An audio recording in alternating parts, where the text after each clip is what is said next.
Hi, everybody, and welcome to another Bastards post-game show. We actually probably will have smiles on our faces tonight, maybe, because the Red Sox were able to get a 3-2 win tonight, coming back home to Fenway Park. Chris Sale was your starter tonight, gave you 5 innings, and it's really, I like it better. Set it off here to Terry and everything before I welcome him in. I like Chris Martin a lot. He has just been absolute nails out of this pen. He's now your de facto closer right now with Kenley Jansen down and everything. And I kind of just felt like, you know what? It's going to get done. He's going to always figure out a way to get it done. I want to welcome Terry into the show. Terry coming off of an awesome podcast with Jonathan Papelbon. I want to just congratulate him on everything. And what a great addition that was to have a nice little chat with Pap.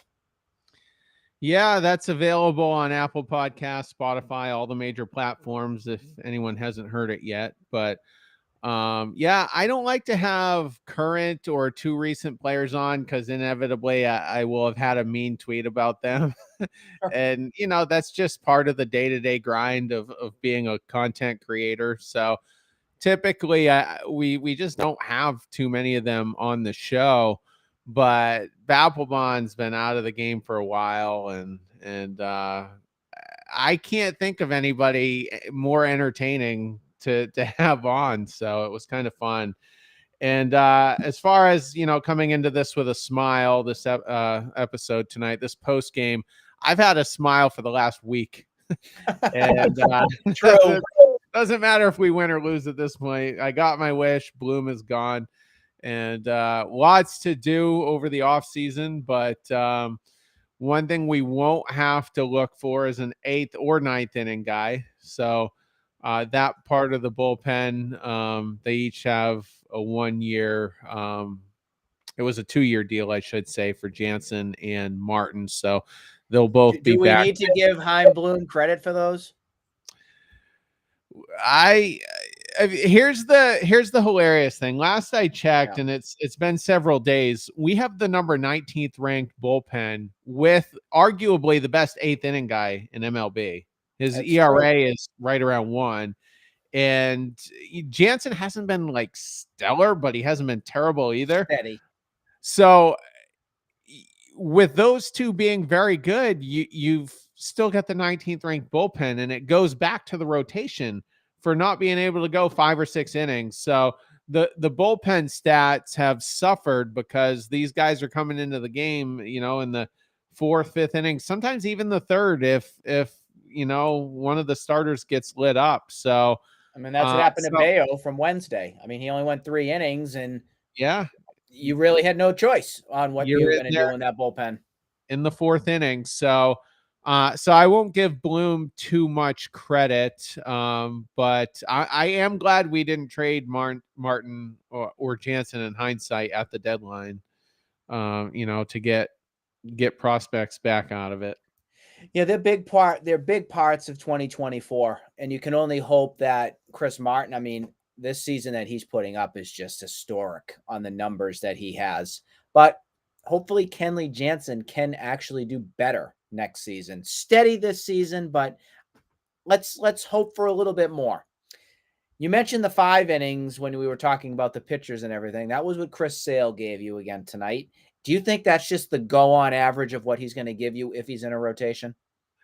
No, I mean,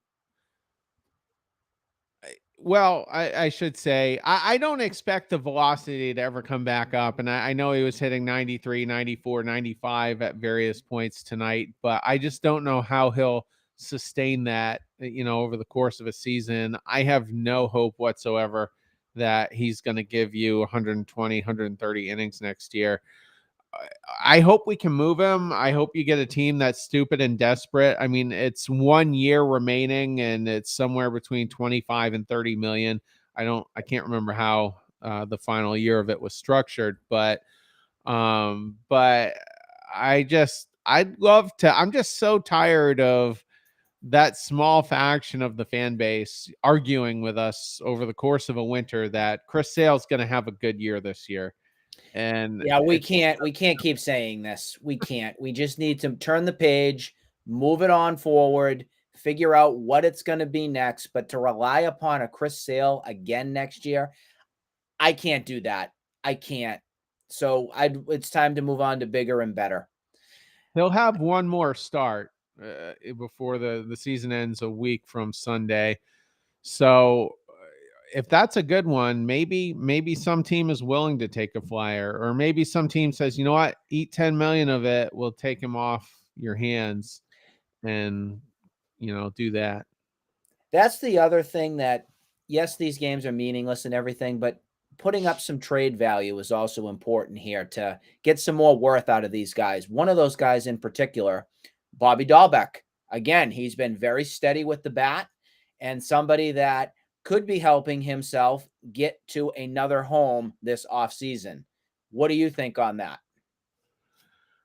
Honestly, I don't think Bobby has a ton of value. I mean, at a quick glance, his minor league numbers look pretty good, hitting around 300. Home runs are about what you would expect for him. Lots of power, but his strikeout rate has still been pretty high, above 30%. So I don't see him getting much of value. I see him being more of a third or fourth piece in a bigger trade.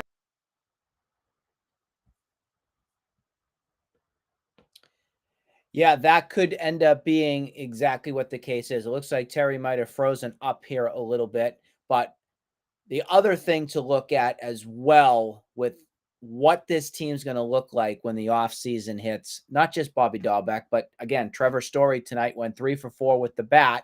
Trevor Story is another name of somebody that you really just don't know if you can count on him or whatnot for the season. Am I There back? he is. There he is. He's got some rain happening in Myrtle. I got cut. It is pouring right now. If Yeah. I got cut off, I was just basically in the middle of saying I think Dahlbeck will be the third or fourth piece of a trade package. I don't see him getting much in more of a 1-for-1 deal. I just don't think his value is high because his strikeout rate is so high. I see him in a package kind of option as well. The other one I was just mentioning before we froze up was Trevor Story had a 3 for 4 night. Surprise, surprise. I think that's the most hits he's had in one of his games back since coming back. There's a guy to me that I just can't count on again for next season. Am I being too harsh on that? I don't know what your take is on Story, but I'm concerned on that one. I said on the most recent podcast, the one before the Papelbon episode, that I'm giving it till July 1st next year. Yep. If he doesn't show me, most of what he was previously in Colorado, if he's not hitting 260 with a 320 on base and, you know, home runs scattered here and there, I'm going to be really disappointed. There won't be any excuses next No, year it can't be. with a It really can't healthy be. start to the year, a full spring training. And quite frankly, I mean, coming into this series, he had 130 at bats. That's a healthy sample size at the major league level, plus probably another 40 or 50 at bats in that lengthy rehab stint with Worcester. Which he So was insistent on still staying down there to make sure he had enough at bats. So yes, absolutely. that is something that we're hopeful that he can turn the page again and hopefully give your team something to count on. For tomorrow, you have Nick Pivetta on the hill versus Dylan Cease for the White Sox. Cease is 7-8 with the 4.85, and you have Nick Pivetta, who is right at that 500 mark. He is 9-9 with a 4.48. Who's your winner tomorrow afternoon? It's a tough matchup. I mean, Cease can be lights out on a random start. He hasn't had a great year. Pavetta's pitched fairly well. I don't know if he's going to have the offense that he needs to get the W tomorrow. So, gun to my head, I give the Red Sox a very slight edge. Yeah, I'm just going to go with a very slight one myself. Again, this is going to have to get some insurance for Nick Pivetta when he's out on the hill, but we'll have to wait and see. We will see you again real soon. We hope everybody has a great rest of their night and weekend. See you all soon.